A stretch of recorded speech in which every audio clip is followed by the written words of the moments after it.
Who's your emergency contact? Who should notify in the case of death? Welcome to the USP, where I spent the last 2+ decades of my life. It's been a rough week, man. I had thought about just taking a break, putting my my aspiration of being a YouTube star and a actor and all that stuff on hold for a while, just because life is so busy. But at the same time, coming on here, speaking with you guys, sharing stories with you guys, it's like therapeutic to me.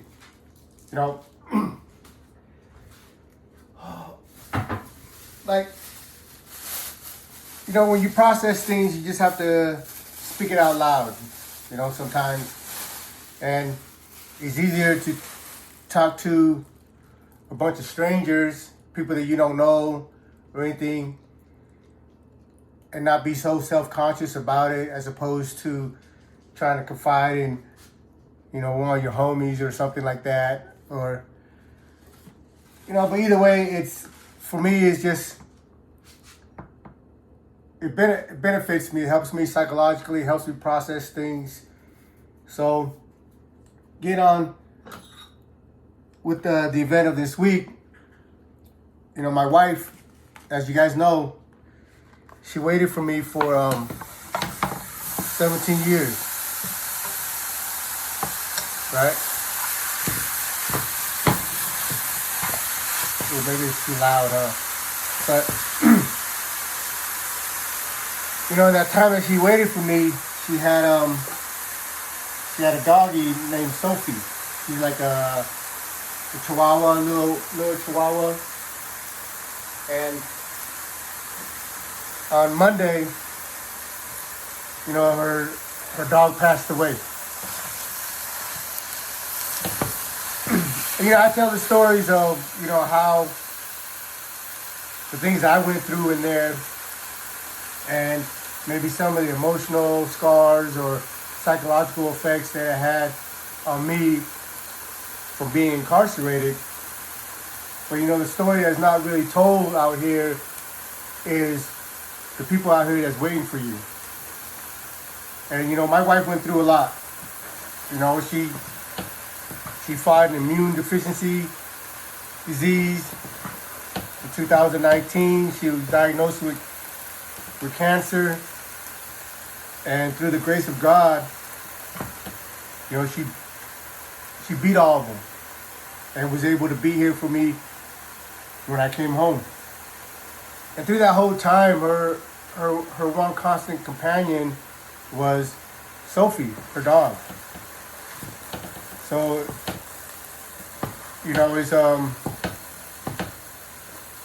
it takes an emotional toll losing a friend.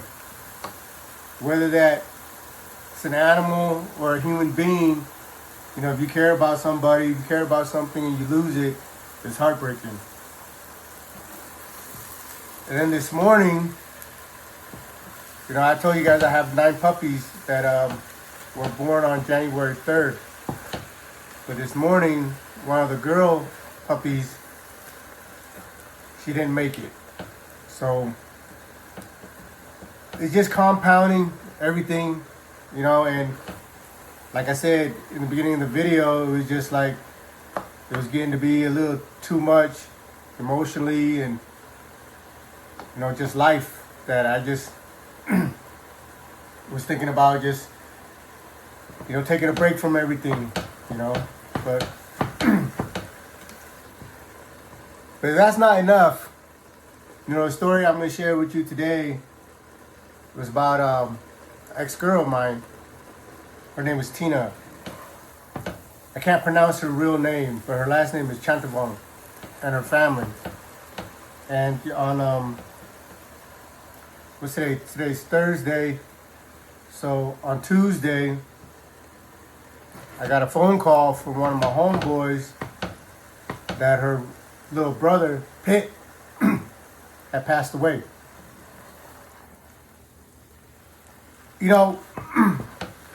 Growing up, you always hear the homies tell you, hey, don't trust no bitch, this and that. Well, I ain't never had a girl tell on me. You know, not my girl. You know what I mean? Maybe there was a girl that testified or gave some say evidence or something, but I never had one of my girls ever tell on me. And, you know, I went to prison because some of the homies told on me. Little bitch ass dudes that pretended to be the homies, not the real homies. But, so I have a soft spot for this family. You know, and my ex-girl, Tina, she passed away from cancer maybe about a year before I came home. You know, I mean, there was no, like, I wasn't trying to rekindle any, like, romance or anything like that. She was my girl at the time when I was out here in 98. And through the years till about maybe 2009, you know, she used to pick up my phone and talk to me. But she always kept it real. You know, when I was fighting my case, she told me straight up. She's like, hey, I can wait for you about 5 years. You know, if you got more than 5 years, you know, I'm not going to sit here and pretend and lie to you. And that was the case. She stuck around until I got sentenced. Because, you know, every day when I was going to court, every time I went to court, I was on the news. So, and for the first 6 months, I was going to court every other week, getting a new charge. You know, a lot of them were in the States. Every time I went to court, they were hitting me for another robbery or for another attempt, for kidnapping, for whatever, all the stuff that I told you guys that I've got charged for. So every time I'm on the news, you know, my time keeps going up. You know, and at one point, the news was saying that I was facing 65 years. And, you know, she was like, man, what the fuck? Right? I was like, man, I ain't getting 65 years. But then that's when she's like, look, I'll stick around. To, you know, of course, the whole time I'm denying everything. You know what I mean? I'm still denying everything. And, but really in the back of my mind, I didn't really have any hopes of beating the case. Because I just knew it was too much, you know, to overcome. So she came and visit me one day and she was like, look, you know, because I was about getting ready to go to trial. And she's like, man, I'll stick around for 5 years. I'll give you 5 years. But if you got more than that, then I can't sit around and wait for you. And I respected that. You know, for me, I'm always going to respect someone keeping it real as opposed to someone blowing smoke up my ass all day long. Regardless of how I like it. You know what I mean? Regardless of how, you know, heartbroken or whatever you want to put it. You know, I'd rather have a motherfucker tell me, man, I ain't fucking with you, than to pretend to be my friend. You know what I mean? So like I said, throughout the years, you know, I was always able to call her and talk to her because, you know, we were friends still. I didn't do anything outside getting locked up that was fucked up. I was never fucked up to her. She was never fucked up to me. You know, just the situation was what it was. But, you know, today, you know, I want to share a story of why I feel such affection for the family. You know, when I got locked up, they had a little brother named Das. He just got diagnosed with leukemia. The day of the bank robbery, I took him to the clinic. And, you know, he was going to testify in my behalf that I was with him at the hospital during the day, you know, on that day of the robbery. But my punk ass lawyer let the prosecutor, when I was going to trial, trick him and tell him that he had already passed away of leukemia. Because, you know, it took me almost 3 years to fight my case. And it was over 2 years before I even went to trial. So by that time, you know, his condition was progressing. And all my homies are locked up. We're all locked up. When they arrested us, they arrested about 15, 20 of us. So all the homies that I had that was out here that would run around and do things for me and help me out or whatever, we were all locked up. So So we were just, we was asked out. We had nobody out here in the streets. And the ones that were out here were just young homies that, I didn't even have any type of relationship with. And being that there's already people telling on me as I'm fighting my case, I wasn't quick to, send other dudes that I wasn't really close with out there on missions and shit. So when I went to trial, my lawyer had told me that Tina's little brother, Das Cadet, had already passed away. So of course I didn't have nobody to come and testify for me in my behalf. But it turned out that the kid didn't die till 6 months after my trial. So I tell you guys all the time, like, I deserve to have been in prison. I've done a lot of things to earn to be in there. And really, I'm fortunate that it was only 25, 26 years. Because I really worked really hard out here to earn a life sentence. And I couldn't even be mad if I had earned a life sentence.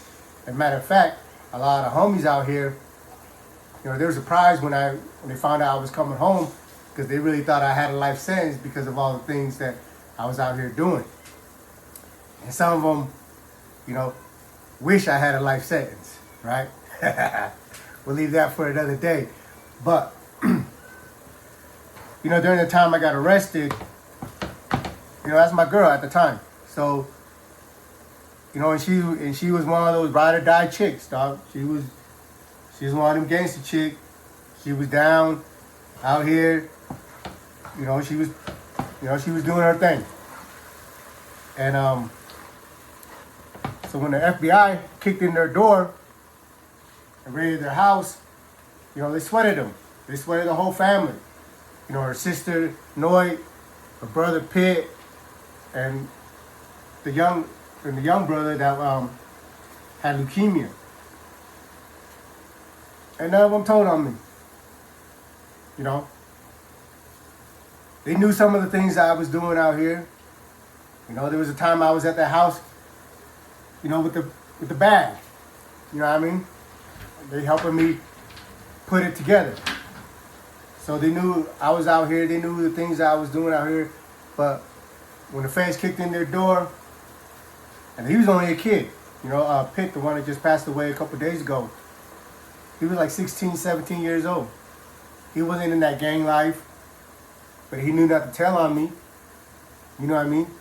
His sister, Noy, we was cool. We weren't homies or nothing. She didn't tell on me, and my girl didn't tell on me. They kept kicking in her house. They kept going back to her house, through the, off and on for about 6 months while I was incarcerated, trying to break them. And at one point, they had this detective, Rosie Rivera. I think she's now, I've just seen a sign down there in Murray that she was campaigning to be sheriff or something, right? To be the head sheriff of Murray or whatever. And I ain't got nothing against them. I don't have anything against the authorities, the police. They were doing their job at that time. They deemed me a dangerous individual, and they wanted me put away. And the only way they were going to put me away, because they never caught me with anything, was to get people to flip on me. So she was always at my ex-girl's house, and at one time she's like, Mister don't give a fuck about you, He don't give a fuck about the kids. He don't give a fuck about you. All matters to him is the pussy's good, right? And my girl, when she came to visit me, she told me, she's like, yeah. I said, well, what you tell her? I said, I don't give a fuck about that motherfucker either. All I care is the dick is good, right? And when she said that, the detective got mad, grabbed her, slammed her head into the wall,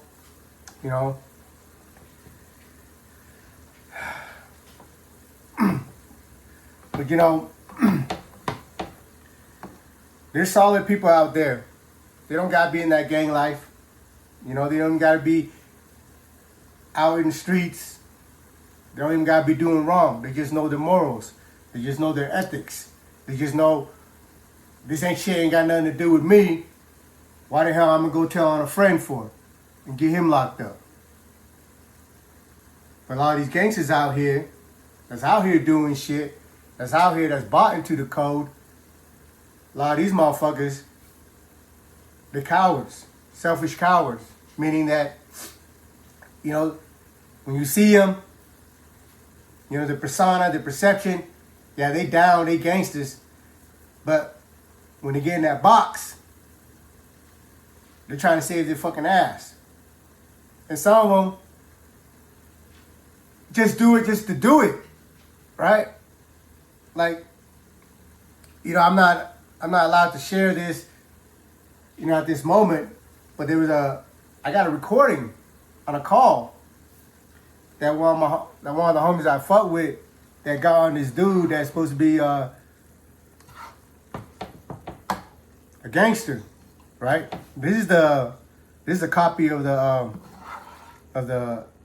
investigation of when the detective sits down there and put the microphone down and tell you, hey, my name is Detective so and so. I have with me so and so. Please state your name and all the rest of it, right? Well, they got this court recording. This dude, this punk ass bitch, he's doing county time, right? And he had 2 weeks to go home. Think about this shit. He had 2 weeks to go home, right? 2 weeks to go home. So he don't got nothing. He's not even from the dude's hood. He's not even, you know, the homie that I fuck with. He's not even from his hood or nothing like that.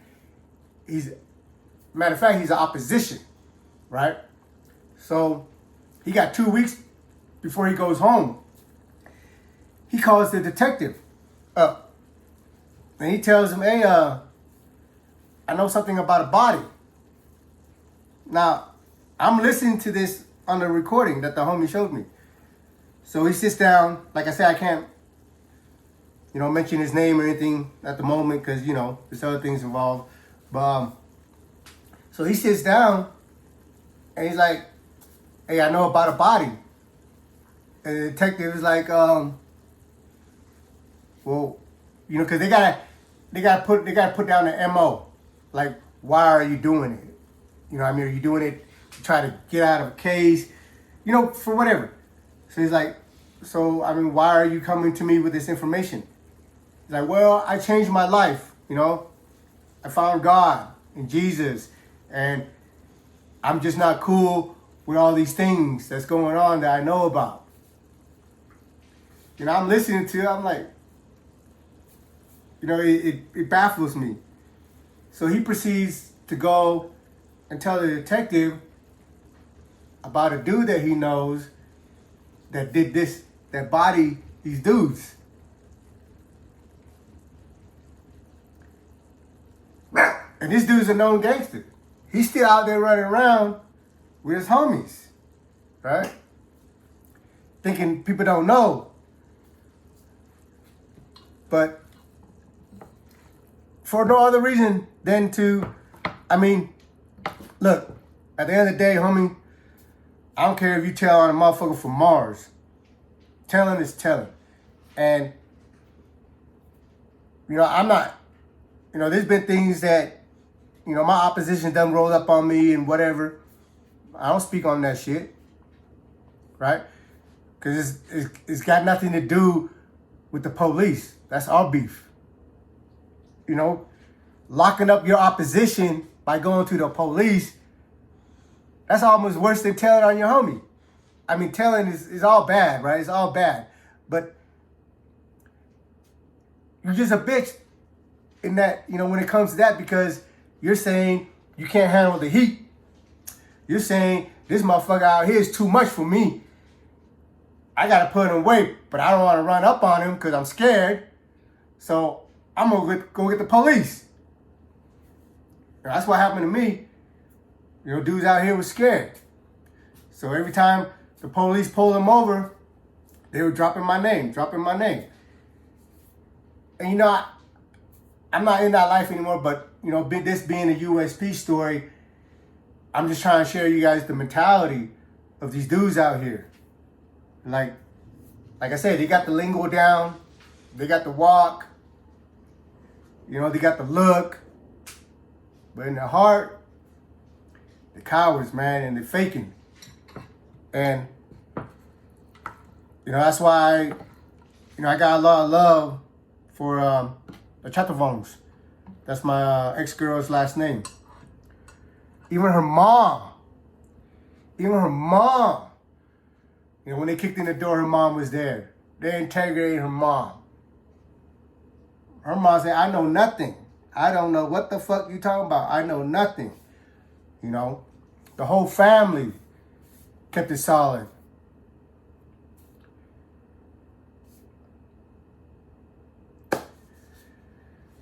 You know, it's just been a week of loss, man. I just want to, show my respect and my appreciation and my love to the family. You know, for being who they are.